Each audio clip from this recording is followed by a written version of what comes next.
नमस्कार शेतकरी मित्रांनो, शेतकरी मित्र अविनाश टेकाळे या यूट्यूब चॅनलला आपलं सहर्ष स्वागत आहे। तर शेतकरी मित्रांनो, तूर पिकाची दुसरी फवारणी करत आहात का? तर व्हिडिओ शेवटपर्यंत नक्की बघा। तूर पिकाची दुसरी फवारणी, कमी खर्च कमी औषधे। तर शेतकरी मित्रांनो, फवारणीचे उद्दिष्ट म्हणजे अळी नियंत्रण करण्यासाठी, परत फुलांचे परागीभवन होण्यासाठी, जे शेंगा आणि दाणा भरण्यासाठी, चांगल्या प्रकारे भरण्यासाठी आपल्याला ही फवारणी करायची आहे। तर शेतकरी मित्रांनो, तुम्ही यामध्ये बॅराझाईड घेऊ शकता किंवा आपण इमॅमॅक्टिन बेंझोएट 5% वालं हे सुद्धा घेऊ शकता।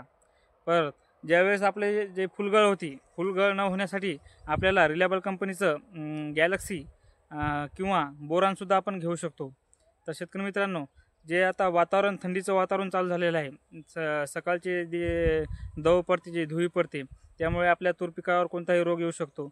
त्यामुळे आपल्याला चांगल्या कंपनीचं बुरशीनाशक चा वापर करायचा आहे। तर आपण हेक्झाकोनाझोल हे बुरशीनाशकसुद्धा घेऊ शकतो किंवा सिजंटा कंपनीचं तिल्त हे बुरशीनाशक घेऊ शकतो। तर शेतकरी मित्रांनो, महत्त्वाचं जर म्हटलं तर तुम्ही हे जे फुलधारणे आहे आपली, 50 ते 100% फुलधारणेपर्यंत ज्या फुलं लागलेली असतील, त्यावेळेस तुम्ही कोणत्याही फुलधारणेच्या अवस्थेत ही ड्रिचिंग करू शकता। तर जे मर रोग काही जर आपल्या तूर पिकामध्ये जर आढळला असेल, तर आपण चांगल्या कंपनीचे बुरशीनाशक घेऊन ड्रिचिंगसुद्धा करू शकता। तर शेतकरी मित्रांनो, व्हिडिओ आवडला असेल तर लाईक आणि सबस्क्राईब करा, बेल आयकॉनला क्लिक करा, जेणेकरून तुमच्यापर्यंत नवनवीन व्हिडिओ येत राहतील। धन्यवाद।